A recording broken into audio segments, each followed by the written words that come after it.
Good morning, all of you. तो today we are starting with the new chapter. उस नए chapter का नाम है motion in a plane. Third chapter we are going to discuss that is known as motion in plane. Third chapter का नाम है motion in a plane. Plane में जो हो रहा है बॉडी का मोशन उसको बोलते हैं मोशन इन अ प्लेन. तो वन बाय वन हम लोग डिस्कस करना स्टार्ट करेंगे. देखो इसमें क्या क्या है. तो क्वेश्चन से फॉर्मेट में आपको बताता हूँ कि फर्स्ट क्वेश्चन है what is mean by motion. What is mean by motion? The change in the position of an object with respect to the surrounding is called as a motion. With respect to surrounding, object की position में change हो चुका है उसको हम लोग बोलते हैं मोशन. मान के चलो एक यहाँ पे एक पेड़ है, यहाँ पे है ना, यहाँ पे एक पेड़ है. ऐसे हम लोग यहाँ पे ऐसे कंसिडर कर लेंगे. यहाँ पे एक पेड़ है, करेक्ट. और यहाँ पे कार खड़ी है. यहाँ पे एक पेड़ है, यहाँ पे कार खड़ी है, बराबर. यहाँ पे कार खड़ी. तो अब कार इस डायरेक्शन में मूव करेगी, इस डायरेक्शन में मूव करेगी, है ना. समझ लो पेड़ यहीं पे है, यही पेड़ है वो एक्चुअली, और कार यहाँ पे आ गई. तो मुझको एक चीज बताओ, कार के सराउंडिंग में ट्री है. ट्री कहाँ पे? सराउंडिंग में. इस कार के सराउंडिंग में ट्री है. तो विथ रिस्पेक्ट टू सराउंडिंग, तो ट्री को हम लोग बोलेंगे सराउंडिंग. ट्री को हम लोग बोलेंगे सराउंडिंग. तो देखो अब विथ रिस्पेक्ट टू सराउंडिंग समझ लो कार पहले पॉइंट ए पर था. कार पहले पॉइंट ए पर था, अब वो पहुंच चुका है पॉइंट बी पर. With respect to surrounding car tree के विथ रिस्पेक्ट में पहले पॉइंट ए पर था, अब वो टी के विथ रिस्पेक्ट में पॉइंट बी पर चला गया. अब इसका मतलब क्या होता है कि विथ रिस्पेक्ट टू सराउंडिंग ये जो कार पॉइंट ए से पॉइंट बी चला गया इसको बोलते हैं चेंज इन पोजीशन. क्या बोलते हैं इसको? Change in position. Change in position, इसको हम लोग बोल लेते हैं चेंज इन पोजीशन. तो देखो with respect to surrounding car पहले पॉइंट ए पर था, पॉइंट बी पर चला गया, तो कार की पोजीशन में चेंज हो चुका है. With respect to surrounding there is a change in the position of the car. With respect to surrounding there is change in the position of car. There is change in the position of car. इसी चीज को हम लोग बोलेंगे motion. इसी चीज को हम लोग क्या बोलेंगे? मोशन. तो मोशन का definition now you have understood what is the meaning of motion. Correct है. तो मोशन का आपको सबको मतलब समझ में आ चुका है.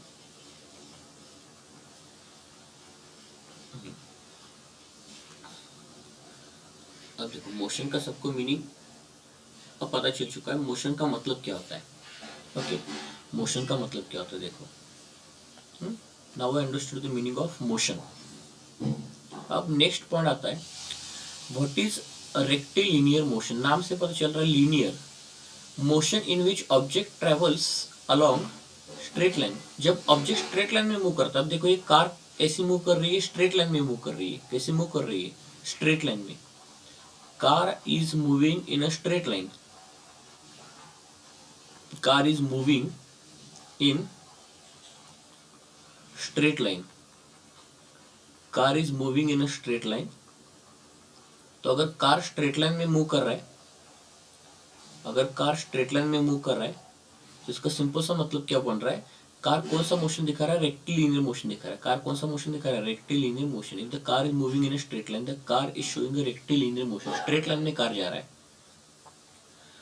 तो अगर ऑब्जेक्ट अगर सर्कल में घूमेगा तो उसको सर्कुलर मोशन बोलते हैं. अगर ऑब्जेक्ट सर्कल में घूमेगा that is along the circumference of circle घूमेगा. अगर object along the circumference of circle घूमेगा तो उसको हम लोग बोलते हैं सर्कुलर मोशन. Circular motion. और अगर ऑब्जेक्ट अगर स्ट्रेट लाइन में मूव करेगा उसको हम लोग बोलेंगे रेक्टिलिनियर मोशन. क्या बोलेंगे उसको हम लोग? Rectilinear motion.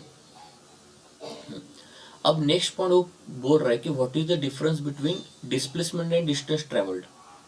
What is the difference between displacement and the distance traveled? Displacement and distance traveled. अब देखो यहाँ पे क्या हो रहा है कि डिस्प्लेसमेंट और डिस्टेंस क्या होता है. देखो पहली चीज मैं आपको क्या बताता हूँ. एक मान के चलो यहाँ पे एक आदमी यहाँ पे ऐसे खड़ा है, यहाँ पे ऐसे एक आदमी खड़ा है ना. समझ लो वो पहले पॉइंट से जा रहा है दूसरे पॉइंट की तरफ. लेकिन एक ब्रिज से होके जा रहा है, एक ब्रिज है ऐसा बीच में। आदमी यहाँ पे पहले पॉइंट पर है, पहले पॉइंट से दूसरे पॉइंट की तरफ जा रहा है, पहले पॉइंट से दूसरे पॉइंट की तरफ जा रहा है, तो यहाँ पे एक ब्रिज है। करेक्ट, यहाँ पे हमने इसको क्या बोला है, ब्रिज। तो ब्रिज से ही जा रहा है, करेक्ट है, ब्रिज से जा रहा है। तो देखो, डिस्टेंस का मतलब क्या होता है कि actual path followed by a body between the points in which it moves. तो ये आदमी पॉइंट नंबर 1 और पॉइंट नंबर 2 के बीच में मूव कर रहा है, तो उसने एक्चुअल पाथ ये सेमी सर्कल कवर किया। तो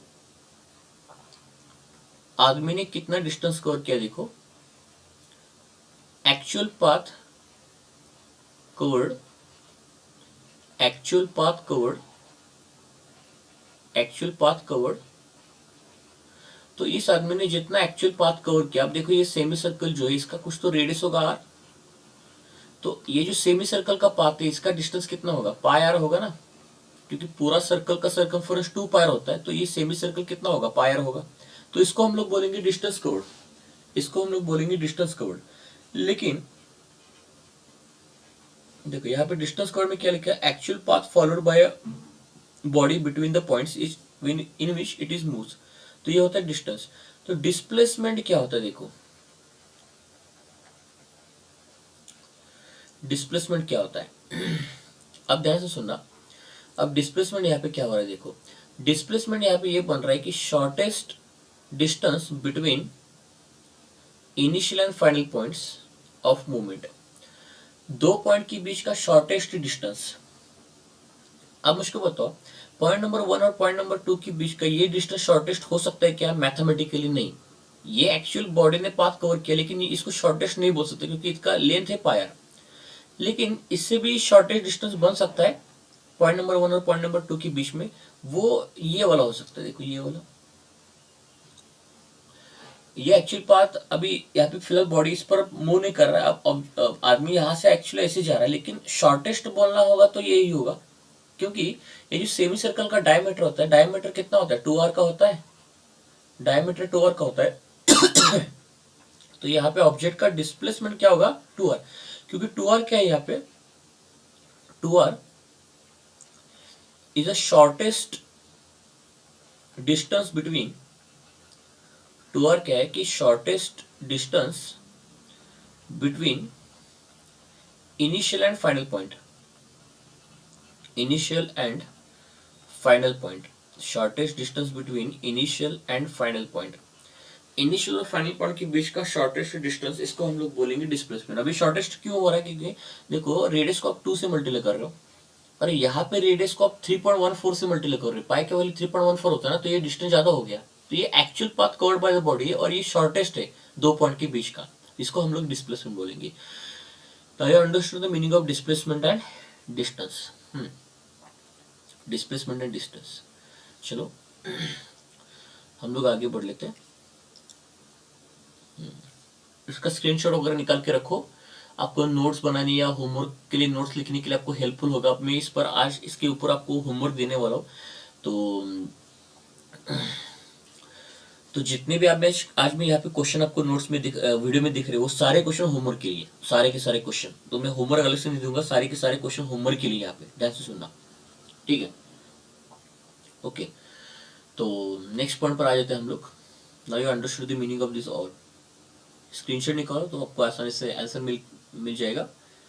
चलो अब नेक्स्ट पॉइंट है कि वो नेक्स्ट क्वेश्चन है कि what is the difference between uniform and non uniform motion. Uniform motion किसको बोलते हैं और नॉन यूनिफॉर्म मोशन किसको बोलते हैं। A body is said to have a uniform motion if it covers equal distances in equal interval of time. देखो अगर body equal distance को कवर कर रही है in equal interval of time, body अगर इक्वल डिस्टेंसेस कवर कर रही है in equal interval of time, तो उसको हम लोग बोलते हैं यूनिफॉर्म मोशन, उसको हम लोग बोलते हैं यूनिफॉर्म मोशन। तो यहाँ पे देखो, यहाँ पे देखो एक कार का एग्जांपल मैं आपको देखा, तो कार यूनिफॉर्म मोशन में क्या नहीं है हमको पता चलेगा। देखो अगर मान के चलो बॉडी ने जो अगले से हम लोग क्या करेंगे, देखो आगे आने वाले पॉइंट से हम लोग क्या करेंगे, जो हमारा डिस्टेंस कवर्ड होगा वो डी से दिखाएंगे, नोटेशन याद रखना, डिस्टेंस को हम लोग डी से दिखाएंगे और डिस्प्लेसमेंट को हम लोग दिखाएंगे एस से। तो डिस्प्लेसमेंट में एस इंपॉर्टेंट होता है क्योंकि वो बाद में आता है, और डिस्टेंस पहले आता है तो वो उसमें डी इंपॉर्टेंट होता है। तो ये नोटेशन डिस्टेंस का होगा, ये नोटेशन डिस्प्लेसमेंट का होगा। ये सब समझ लो। चलो अब देखो, समझ लो बॉडी ने जो डिस्टेंस कवर किया इनिशियली 0 मीटर का कवर किया और टाइम भी है तब 0 सेकंड का है ना, 0 सेकंड का। अब बॉडी फिर इस पॉइंट से यहां से आगे चला गया, यानी कार आगे चला गया। तो समझ लो कार ने डिस्टेंस कवर किया कुछ तो 50 मीटर कवर किया इन 1 सेकंड में। फिर कार आगे चला गया,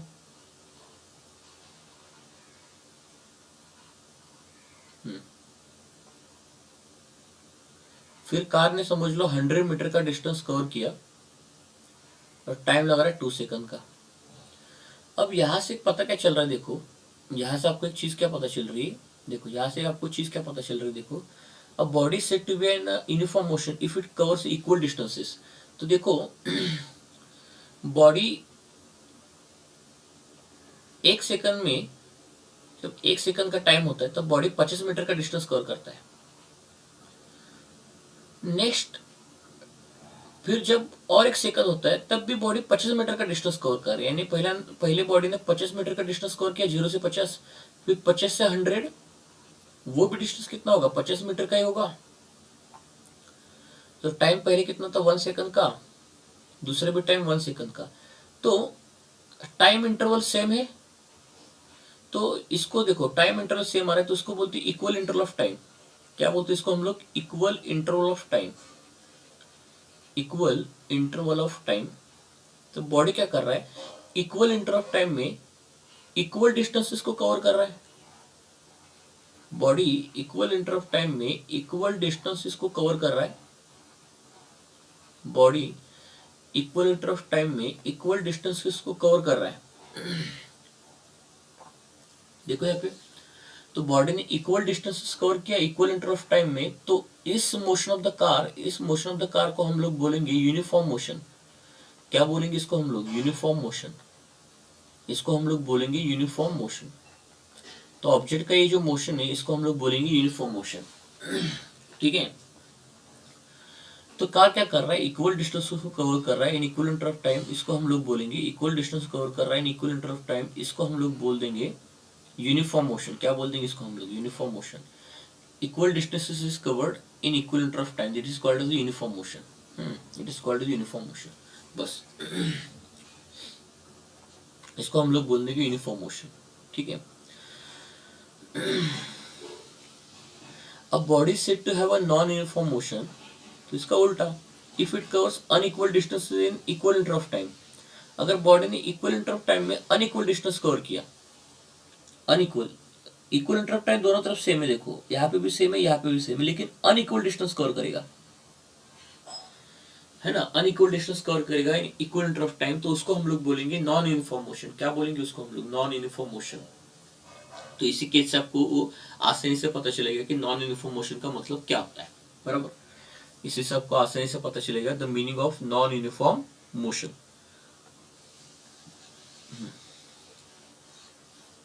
अनइक्वल डिस्टेंस कवर कर रहा है in equal interval of time, तो इसको हम लोग बोलेंगे non uniform motion. Equal distance cover कर रहा है अगर इक्वल इंटरवल ऑफ टाइम में, तो उसको बोलेंगे यूनिफॉर्म।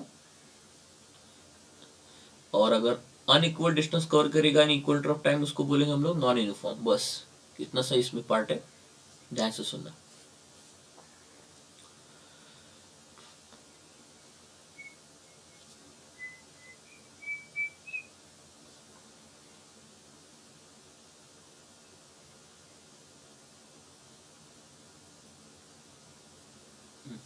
आपको यहाँ पे कुछ क्वेश्चन दिए है, उस क्वेश्चन में पूछ रहा है कि इनमें से कौन सी स्केलर क्वांटिटी कौन सी वेक्टर क्वांटिटी है, जैसे वेलोसिटी, स्पीड, डिस्प्लेसमेंट। तो उसमें से वो पूछ रहा है आपको तो देखो ध्यान से सुनना, स्पीड स्केलर होता है, वर्क डन स्केलर होता है, एनर्जी और वर्क डन और एनर्जी सेम होता है, पावर, इलेक्ट्रिक चार्ज, ये सारे स्केलर होते हैं। Velocity, displacement, force, acceleration, angular velocity, ये सारी क्या होती है, वेक्टर क्वांटिटीज होती है। करेक्ट है, ये थोड़ा सा पढ़ लो इसको तो आसानी से आपको समझ में आएगा। करेक्ट है।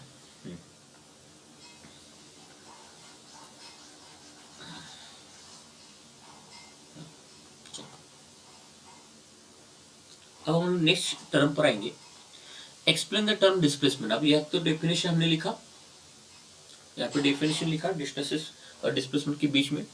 नाउ वो पूछ रहा है explain the term displacement. Displacement of a particle for time interval is the difference between the position vectors of the object in that time interval. देखो ये डिस्प्लेसमेंट का सबसे इंपॉर्टेंट डेफिनेशन है। देखो क्या है, displacement of a particle for a time interval, एक दिए हुए टाइम इंटरवल में पार्टिकल का जो डिस्प्लेसमेंट होता है वो एक्चुअली होता है कि difference between the position vectors of the object in that time interval. तो डिस्प्लेसमेंट यानी ऑब्जेक्ट की पोजीशन वेक्टर का डिफरेंस होता है उस टाइम इंटरवल में।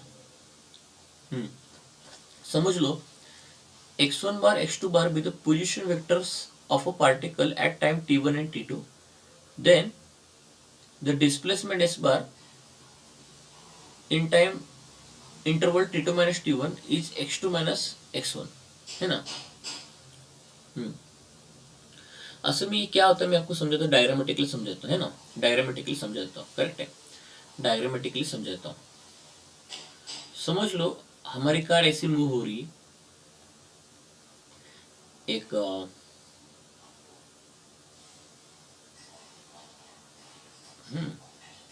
हमारी कार ऐसी मूव हो रही है, तो मैं आपको कार का जो डिस्प्लेसमेंट निकाल रहे हैं वो वैसे निकालते मैं आपको समझाता हूँ। देखो कार समझ लो हमारी ऐसी मूव हो रही है ना। करेक्ट है,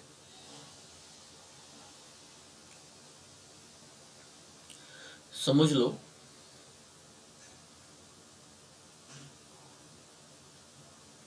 कार पॉइंट ए से पॉइंट बी मूव कर रही है, तो उसका डिस्प्लेसमेंट कुछ तो हो रहा है स्ट्रेट लाइन में, है स्ट्रेट लाइन में कुछ तो उसका डिस्प्लेसमेंट हो रहा है। ऐसे हम लोग पकड़ के चलेंगे। अब देखो स्ट्रेट लाइन में डिस्प्लेसमेंट और डिस्टेंस इक्वल होते हैं, क्यों, क्योंकि इसमें कोई शॉर्टेस्ट क्या बोलेगी। अब स्ट्रेट लाइन देखो डिस्प्लेसमेंट क्या होता है, shortest distance between two points. तो अगर ऑब्जेक्ट स्ट्रेट लाइन में जा रहा है तो उसमें कोई शॉर्टेस्ट या लॉन्गेस्ट कुछ नहीं होता, तो उस केस में डिस्प्लेसमेंट और डिस्टेंस सेम रहते हैं। देखो when when body is moving in a straight line, when body is moving in a straight line, is moving in straight line, body is moving in a straight line, then distance is equal to displacement। क्यों, यानी displacement का magnitude बोलते हैं, क्योंकि displacement vector quantity है ना, उसका magnitude और डिस्टेंस का मैग्नीट्यूड इक्वल होता है। वेक्टर क्वांटिटी को मैग्नीट्यूड ऐसे दिखाते हैं ना हम लोग, तो डिस्टेंस और डिस्प्लेसमेंट इक्वल होते हैं, क्योंकि उस केस में कोई शॉर्टेस्ट और कुछ नहीं होता, ये ध्यान रखना आप लोग। चलो हम लोग आगे बढ़ लेते हैं ना। आपको डिस्प्लेसमेंट का डिफिनेशन चाहिए, है ना, डिस्प्लेसमेंट का आपको डिफिनेशन चाहिए। तो एक्चुअली यहाँ पे क्या बोल रहा है कि displacement of a particle in the time interval is the difference between the position vector, position vector के बीच का डिफरेंस को ही डिस्प्लेसमेंट बोलते हैं। वो कैसे, देखो समझ लो एक यहाँ पे पेड़ हम लोग कंसिडर करते हैं, पेड़ हमारे यहाँ पे ओरिजिन होगा। क्या होगा, पेड़ ओरिजिन, कार्टेशियन कोऑर्डिनेट सिस्टम मालूम है ना आपको, ओरिजिन। करेक्ट है, थोड़ा सा पेड़ को इधर ले लेता हूँ। तो कार्टेशियन कोऑर्डिनेट सिस्टम आपको मालूम है, तो हमारा जो पेड़ होगा यहाँ पे है पेड़, सॉरी, तो हमारा पेड़ यहाँ पे, तो यहाँ हमको इसको ओरिजिन बोलना पड़ेगा। अब ये ओरिजिन अगर हो गया तो यहाँ से वाई एक्सिस ड्रॉ करेंगे हम लोग, और यहाँ से हमारा एक्स एक्सिस होगा। करेक्ट है, यहाँ पे एक्स एक्सिस और यहाँ पे हमारा होगा वाई एक्सिस, बराबर, एक्स एक्सिस और वाई एक्सिस। अब हम लोग क्या करेंगे, अब देखो हम लोग क्या करेंगे, पॉइंट कार जब पॉइंट ए पर था तो विद रिस्पेक्ट टू ओरिजिन उसका पोजीशन क्या होगा, तो वो हम लोग पोजीशन वेक्टर से दिखा सकते हैं। मैंने आपको वेक्टर चैप्टर में पढ़ाया था ना, वेक्टर चैप्टर में पढ़ा था। तो किसी भी पॉइंट का स्पेस में with respect to some origin position क्या होता है, उसको हम लोग पोजीशन वेक्टर से दिखा सकते हैं। किसे दिखा सकते हैं? पोजीशन वेक्टर से। तो पॉइंट ए का with respect to origin position क्या होता है? ये होता है। करेक्ट, करेक्ट है। और पॉइंट बी का with respect to origin position vector ये होगा फिर। तो मैंने आपको वेक्टर चैप्टर में पढ़ाया था पोजीशन वेक्टर क्या होता है। यानी पॉइंट ए का location with respect to some origin, ये पॉइंट ए का लोकेशन यहाँ पे मिल गया अपने को। करेक्ट है, पॉइंट ए का लोकेशन यहाँ पे मिल गया। ये दोनों पोजीशन वेक्टर है। समझ लो ये वाला पोजीशन वेक्टर है x1 बार और ये वाला पोजीशन वेक्टर है x2 बार। करेक्ट है, ये वाला पोजीशन वेक्टर है x1 बार और ये वाला पोजीशन वेक्टर है x2 बार। ऐसे नाम दे दिया उसको, हमने नाम दे दिया ऐसे पोजीशन वेक्टर करके। अब बॉडी एक्चुअली मूव कर रहा है पॉइंट ए से पॉइंट बी की तरफ। तो यहाँ पे आप देख सकते हो कि बॉडी एक्चुअली मूव कर रहा है पॉइंट ए से पॉइंट बी की तरफ मूव कर रहा है। बॉडी एक्चुअली मूव कर रहा है पॉइंट ए से पॉइंट बी की तरफ। ठीक है, तो बॉडी यहाँ पे आप देख सकते हो कि body is actually moving from point A to point B. तो यहाँ पे इसको हम लोग पॉइंट ए रखेंगे ना। तो बॉडी का जो डिस्प्लेसमेंट हो चुका है वो ए बी बार हो चुका है ना, ए से लेके बी तक। तो पॉइंट कार का जो डिस्प्लेसमेंट है वो ए बी बार है। पॉइंट ए का पोजीशन वेक्टर है x1 बार, पॉइंट बी का पोजीशन वेक्टर है x2 बार।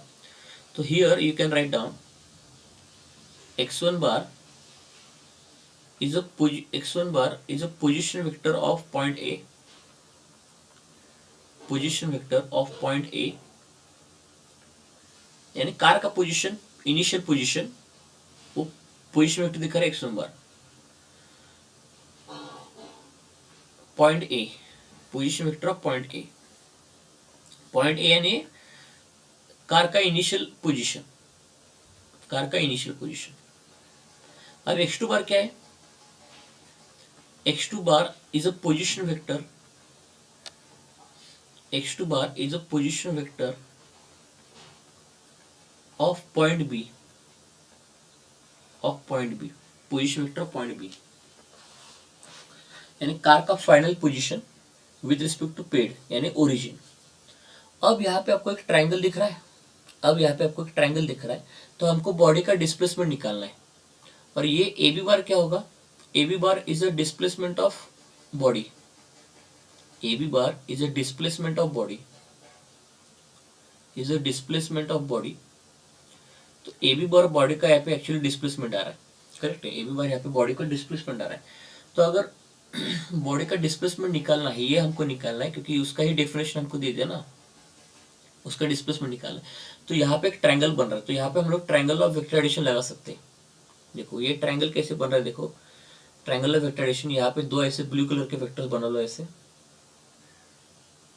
या ऐसे। Correct, triangle of vector addition से बनाओ इसको। करेक्ट, तो इसको हम लोग नाम दे देंगे ए बी, और यहाँ पे इसका नाम होगा ये ग्रीन कलर का पार्ट ओ, ओरिजिन हमारा। ये यहाँ से देखो ओरिजिन होगा। तो हमने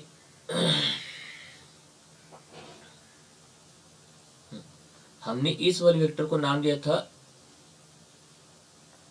तो वही कलर यूज कर लेते तो थोड़ा आसान हो जाएगा। इस वाले वेक्टर को हम लोग लिखेंगे x1 bar is a position vector of point A, x2 bar is a position vector of point B, और बॉडी का जो डिस्प्लेसमेंट है वो ए बी बार है। A B bar. तो हम लोग यहाँ पे देखो by triangle law vector addition, by triangle law of vector addition, by triangle law of vector addition हम लोग यहाँ पे लगा सकते हैं।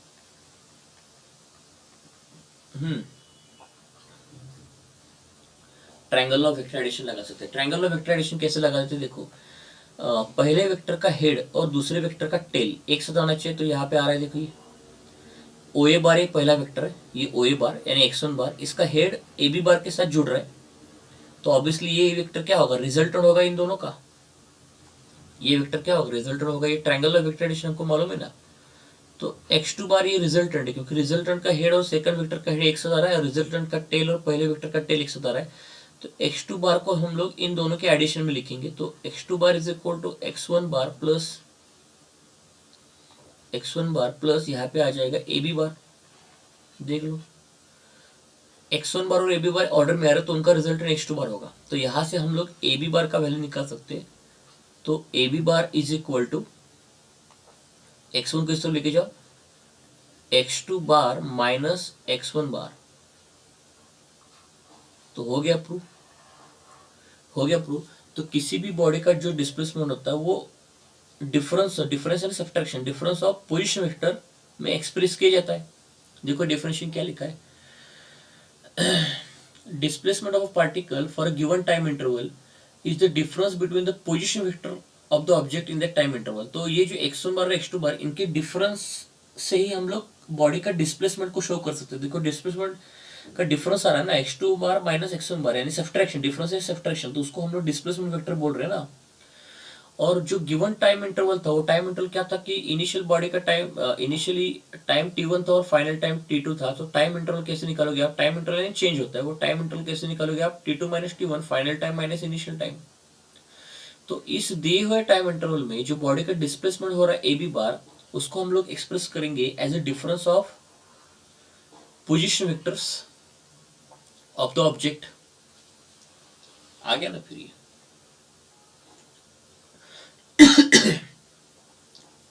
ट्रायंगुलर वेक्टर एडिशन से हमने इसको प्रूव कर लिया। तो यही तो आ रहा है ना term x2 bar minus x1 बार। तो ये डेल्टा x का वैल्यू होता है ना change, delta x bar is equal to x2 bar minus x1 bar, और time interval t2 minus t1। तो उस टाइम इंटरवल में डिफरेंस ऑफ पोजीशन वेक्टर यानी डिस्प्लेसमेंट होता है, बराबर।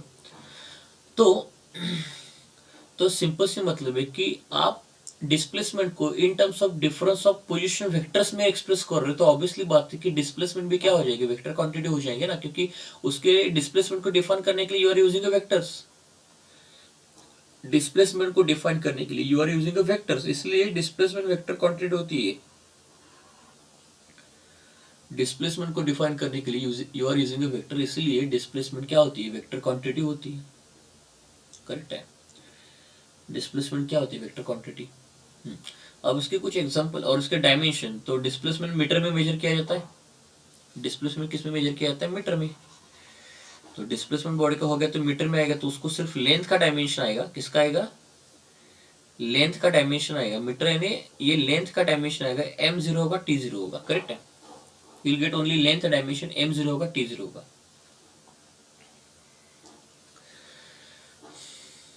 यानी डिस्प्लेसमेंट का जो डायमेंशन होगा, डायमेंशन ऑफ डिस्प्लेसमेंट s, वो क्या होगा, ये मीटर में, पहले इसका यूनिट क्या होता है, मीटर में होता है यूनिट इसका, ऐसा यूनिट मीटर में आएगा। तो लेंथ रेस टू 1, मास कहीं तो नहीं दिख रहा है, इसका मतलब m रेस टू 0, टाइम भी नहीं दिख रहा है तो t रेस टू 0 होगा, बस। अब इसके एग्जांपल है, for an object has travel through 1 meter from time t1 to t2 along the positive x direction, the magnitude of its displacement is 1 meter and its direction along the positive x axis. On the other hand, for an object has traveled through 1 meter from t1 to t2 along the positive y direction, the magnitude of the displacement remains same 1 meter, but the direction of displacement along the positive axis. Along the positive axis. तो अब ये तो आपको समझ में आ गया concept, इसका screenshot निकालो, it is very very important, highly important. What did I explain, ठीक है। अब नेक्स्ट पॉइंट पर मूव करते हैं। देखो अब ये डिस्प्लेसमेंट वेक्टर क्वांटिटी होने की वजह से हमको कार्टेशियन कोऑर्डिनेट मालूम होना चाहिए, कार्टेशियन कोऑर्डिनेट हमको मालूम होना चाहिए। अब डिस्प्लेसमेंट एक वेक्टर क्वांटिटी, तो अगर ये पॉजिटिव एक्स एक्सिस होगा, ये पॉजिटिव वाई एक्सिस होगा, ये नेगेटिव एक्स एक्सिस होगा, ये नेगेटिव वाई एक्सिस होगा।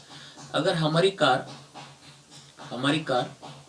अगर इस डायरेक्शन में जाएंगे तो ये अलोंग पॉजिटिव एक्स एक्सिस जा रही, तो हमारा डिस्प्लेसमेंट जो होगा, समझ लो कार ने डिस्प्लेसमेंट किया 1 मीटर का, कितना किया 1 मीटर का, लेकिन अलोंग पॉजिटिव एक्स एक्सिस। लेकिन वही कार अगर यहाँ जा रही है,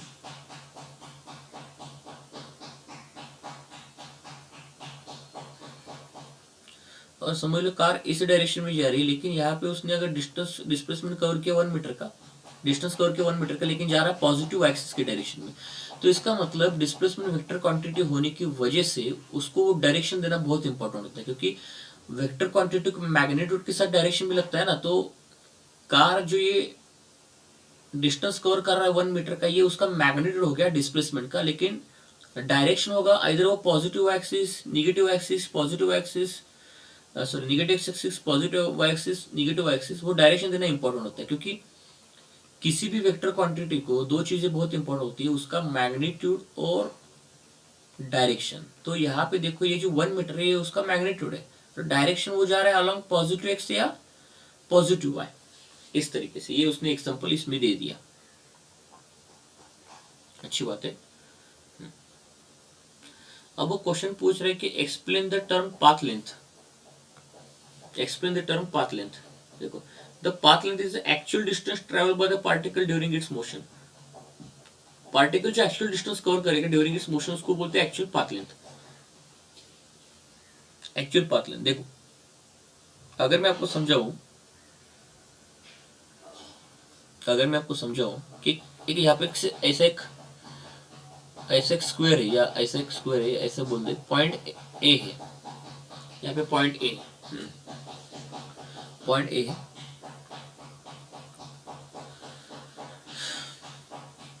समझ लो यहां तक का डिस्टेंस है 50 मीटर का, 50 मीटर का, ये भी 50 मीटर का ही है।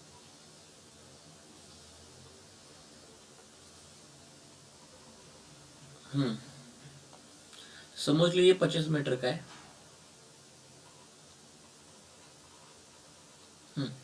यानी स्क्वायर है। अब इसको नाम देते हैं हम लोग ए बी सी डी। अब यहाँ पे क्या हो रहा है ना,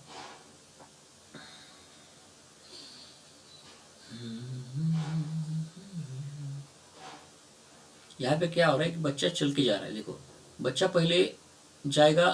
अब कार्टेशियन कोऑर्डिनेट सबको मालूम है ना, कार्टेशियन कोऑर्डिनेट सबको मालूम है। ये कार्टेशियन कोऑर्डिनेट में देखो, ये कार्टेशियन कोऑर्डिनेट हमारे पास है, तो कार्टेशियन कोऑर्डिनेट सबको मालूम है। तो कार्टेशियन, सॉरी क्या हो रहा है,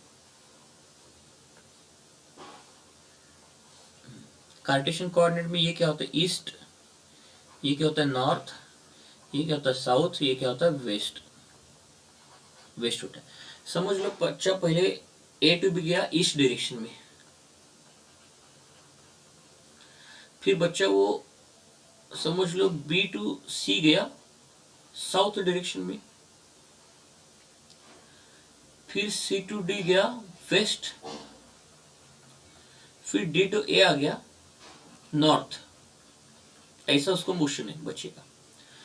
तो देखो, पाथ लेंथ यानी बच्चे ने एक्चुअल कितना डिस्टेंस ट्रेवल किया। तो यहाँ पे अगर बच्चे का डिस्टेंस अगर निकालना चाहते हो, बच्चे का डिस्टेंस अगर निकालना चाहते हो तो कैसे निकालोगे। देखो, बच्चे का अगर डिस्टेंस निकालना चाहते हो तो बच्चा यहाँ पे पहले 25 मीटर गया, फिर 25 मीटर 100 मीटर हो गया, फिर 25 मीटर 150, फिर 25 मीटर 200 मीटर। तो बच्चे का टोटल डिस्टेंस कवर किया उसने 200 मीटर का।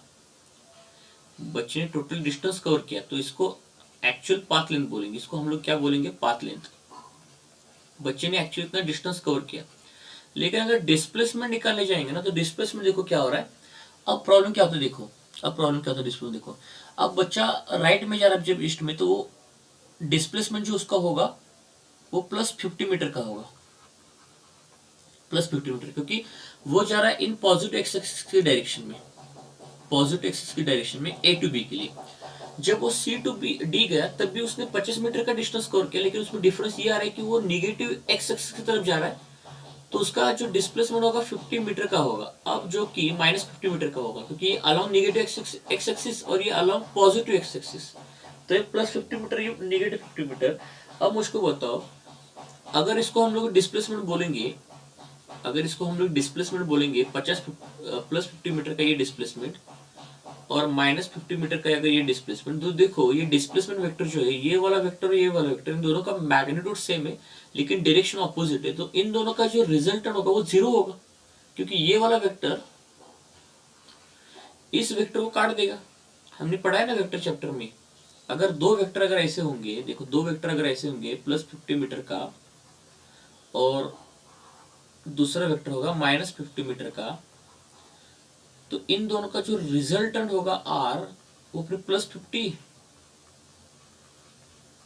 प्लस ऑफ -50, तो टोटल नेट रिजल्टेंट 0 मीटर का आएगा, डिस्प्लेसमेंट 0 हो गया ना। फिर तो वेक्टर अगर इक्वली मैग्नीट्यूड ऑपोजिट डायरेक्शन में हो गए तो एक दूसरे को काट देंगे, तो यहाँ पर रिजल्टेंट डिस्प्लेसमेंट 0 हो गया। वही केस यहाँ पे भी लग रहा है, बच्चा यहाँ पे भी डाउनवर्ड डायरेक्शन में जा रहा है, तो कितना direction along negative Y X में जा रहा है, तो -50 मीटर का डिस्टेंस कवर करेगा, और ऊपर जा रहा है तो ये +50 मीटर का डिस्टेंस कवर करेगा। तो +50 मीटर का वेक्टर -50 मीटर के वेक्टर को कैंसिल आउट कर देगा। जब बच्चा फिर से घूम के ए पर पहुंचेगा तो उसका डिस्प्लेसमेंट 0 मीटर का हो जाएगा। कैसे 0 मीटर का हो गया? अब ये देखो, ये डिस्प्लेसमेंट है।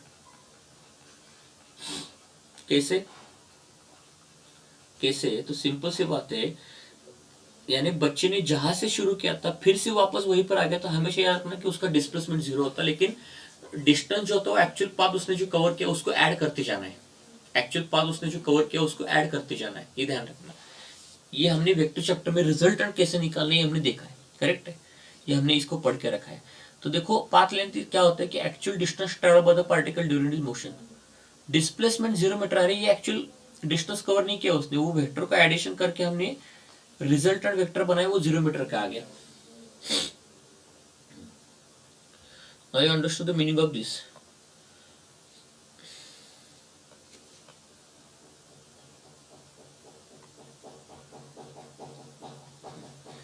तो डिस्टेंस भी यानी पाथ लेंथ भी मीटर में होता है, तो उसका डायमेंशन वही होगा L⁻1 m⁻0 t⁻0, करेक्ट है, m⁻m n⁻0 t⁻0।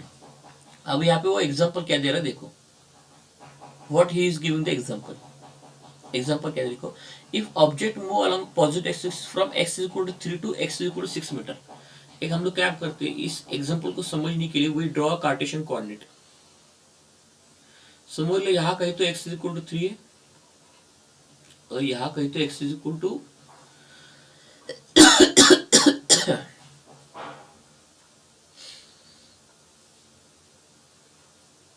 6 है।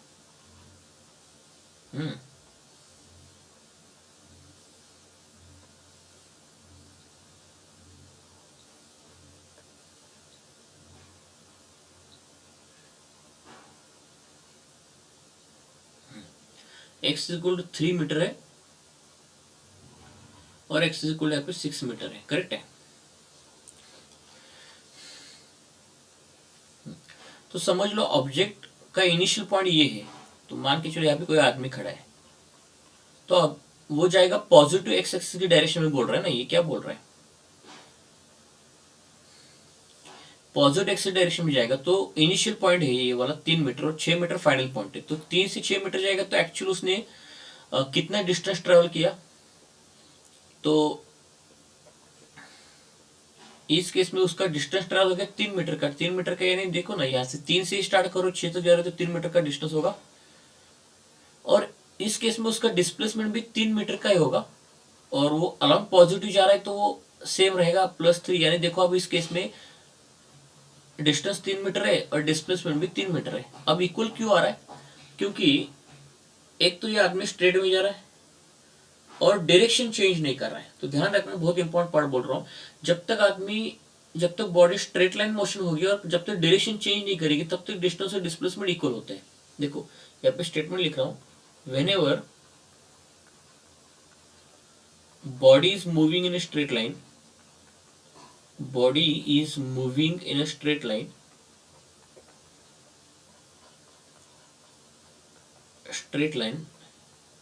without changing its direction, without changing its direction, without changing its direction, then at that time magnitude of distance and displacement they both are same। Magnitude बोल रहा हूँ वहाँ, क्योंकि distance तो scalar quantity होती है और डिस्प्लेसमेंट एक वेक्टर क्वांटिटी होती है, तो उन दोनों का मैग्नीट्यूड सेम रहेगा। अब ये डायरेक्शन के लिए प्लस होगा, अब डिस्टेंस कभी प्लस माइनस को लिखा नहीं जाता, उसको स्केलर क्वांटिटी होती है। डिस्प्लेसमेंट वेक्टर है उसका मैग्नीट्यूड, किसी भी वेक्टर का मैग्नीट्यूड ऐसे दिखाते हैं ना मॉड्यूलस डाल के, या सिंपली एस लिखते हैं उसको, तो डिस्टेंस से डिस्प्लेसमेंट सेम होगा, या अलॉन्ग पॉजिटिव एक्सिस की डायरेक्शन में बोल रहा है।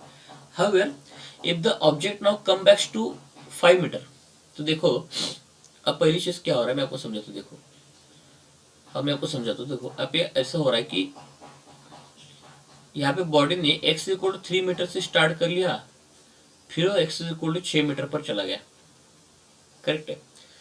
अब देखो तो उसका हमने डिस्टेंस और डिस्प्लेसमेंट दोनों भी निकाला, ये फर्स्ट केस है, फर्स्ट केस है। तो मैंने क्या बताया, देखो whenever body is moving in straight line without changing is direction, जब तक डायरेक्शन चेंज नहीं करेगा तब तक डिस्टेंस और डिस्प्लेसमेंट का मैग्नीट्यूड इक्वल रहेगा। I am not saying direction, क्योंकि स्केलर में कोई डायरेक्शन नहीं होता, मैग्नीट्यूड यानी लेंथ वो सेम रहेगा। अब वो क्या बोल रहा है कि नाउ कम बैक्स टू 5, तो क्या हो रहा है कि ये जो आदमी यहाँ पे चला जा रहा है,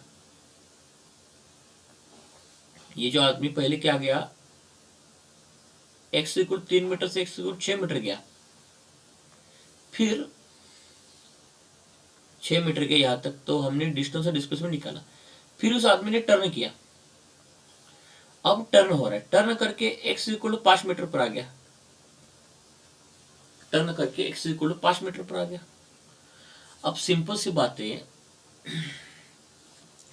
बात है, अगर बॉडी ने टर्न किया तो बॉडी टर्न किया तब भी डिस्टेंस पर कोई फर्क नहीं पड़ेगा, डिस्टेंस हमेशा ऐड होते जाएगा, यानी पहले डिस्टेंस बॉडी का 6 मीटर है ना,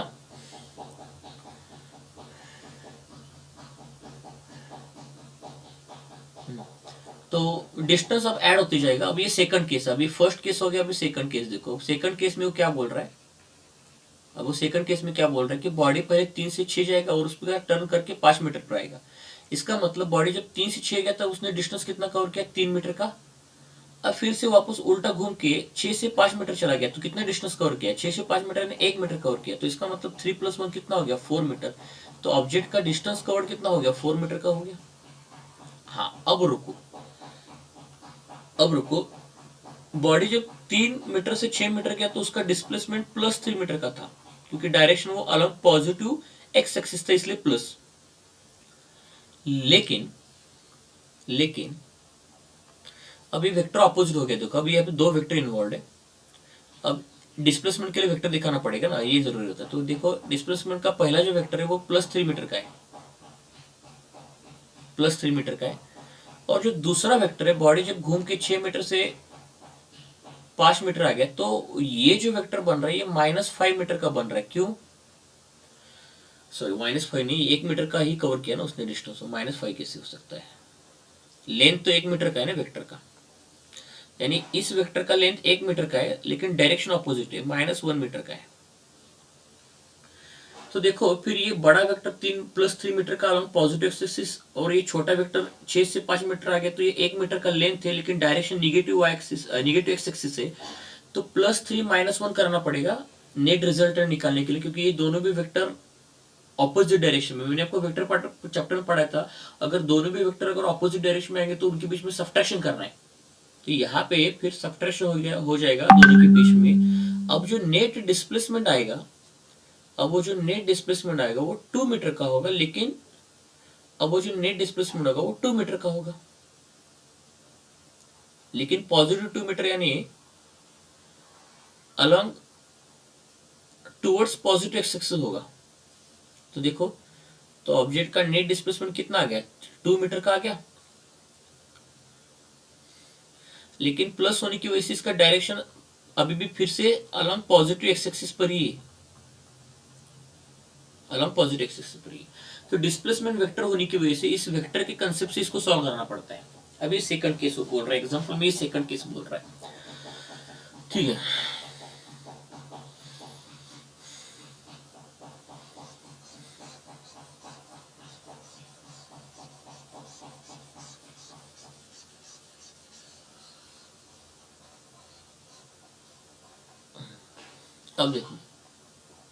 अब देखो अब लास्ट का केस में if object moves to 1 meter. अब थर्ड केस में देखो, अब थर्ड केस में क्या होगा, देखो ऑब्जेक्ट ने स्टार्ट किया x = 3 से, पहले गए x = 6 पर, उसके बाद आगे x is equal to 5 meter पर, थोड़ा इसको बड़ा बना तो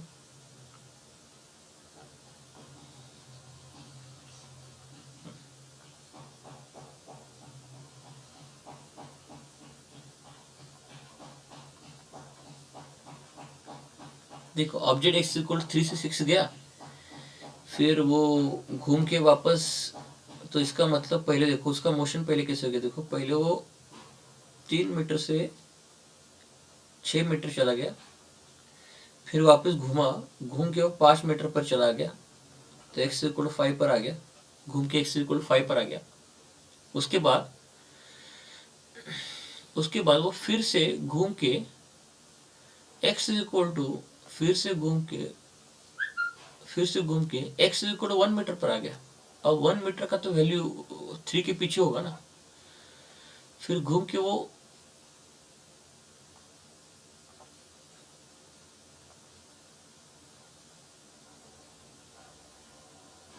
यहाँ पे कहते x इक्वल 1 होगा, फिर ऑब्जेक्ट फिर वो घूम के, देखो घूम के अब तीसरा मोशन है उसका, थर्ड मोशन है,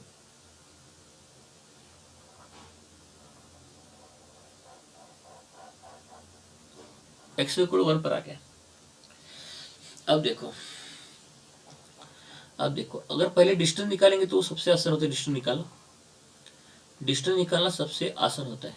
अब देखो कैसे निकालेंगे, पहले बॉडी 3 से 6 गया तो टोटल 3 मीटर का डिस्टेंस कवर किया एक्चुअल पाथ लेंथ, फिर 1 मीटर का किया, फिर देखो ये 5 से 1 तक आ गया, तो 5 से यहां तक का 2 मीटर और ये 1 मीटर, फिर से 3 मीटर का, तो टोटल ऑब्जेक्ट का नहीं 2 मीटर कि 4 होगा ना, टोटल 4 होगा।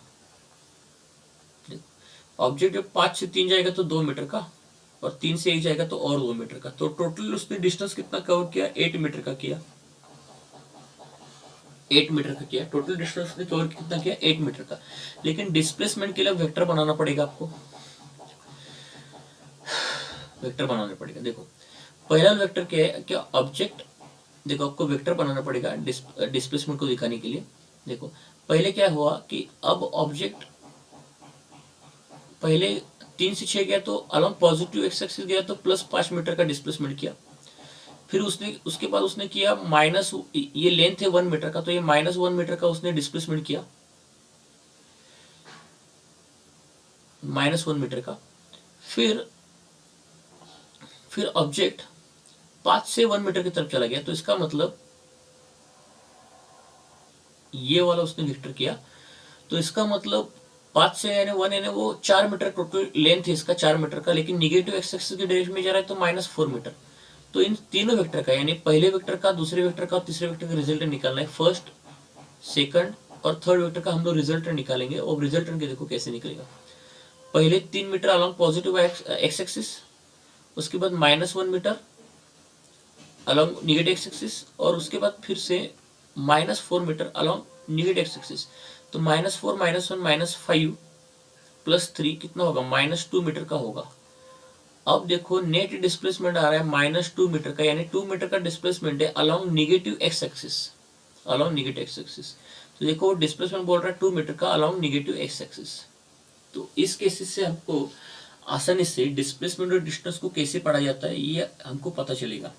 सो this we can understand easily, this we can understand easily.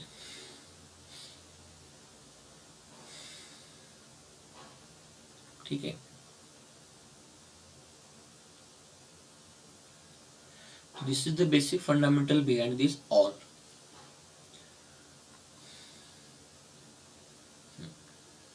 अब फिर आज के पार्ट पर होमवर्क के लिए क्वेश्चन दे रहा हूं।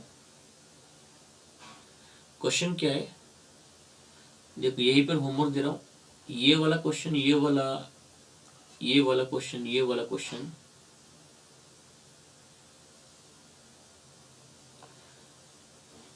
ये सारे जो क्वेश्चन मैंने आपको पढ़ा है ये सारे के सारे लिख लो। तो चाहे तो स्क्रीनशॉट बनाना चाहे तो स्क्रीनशॉट बनाओ। चलो इस वीडियो को रोक रहा है, यहाँ पे देखो, इसका स्क्रीनशॉट ले लो। स्क्रीनशॉट ले लो एल्बम में, और यही देख के आपको, एल्बम से देख के आपको ये बनाया, स्क्रीनशॉट निकालो। अब यही देख के आपको इसके नोट्स बनाने हैं। हर एक क्वेश्चन, हर एक पॉइंट टू पॉइंट में चेक करूंगा, हर एक क्वेश्चन, हर एक पॉइंट टू पॉइंट लिखना है आपको इसका। यही आज का होमवर्क है। So this is today's the homework, this is today's homework. ध्यान रखना, this is today's homework. Right all the questions, right all the question, this is today's homework. Correct है, सारे क्वेश्चन लिखो। तो स्क्रीनशॉट निकाला आपने? स्क्रीनशॉट अगर निकाला हो तो मैं आगे चला दो। तो ये भी आपको लिखना पड़ेगा ना, ये भी यहाँ तक का, ये वाला पार्ट, ये अभी जो पढ़ा है मैंने आपको, ये वाला पार्ट, इसका भी स्क्रीनशॉट निकालो, इसका भी स्क्रीनशॉट निकालो। चलो फिर आज का पार्ट खत्म हो गया अपना। इस रिकॉर्डिंग को रोक करो।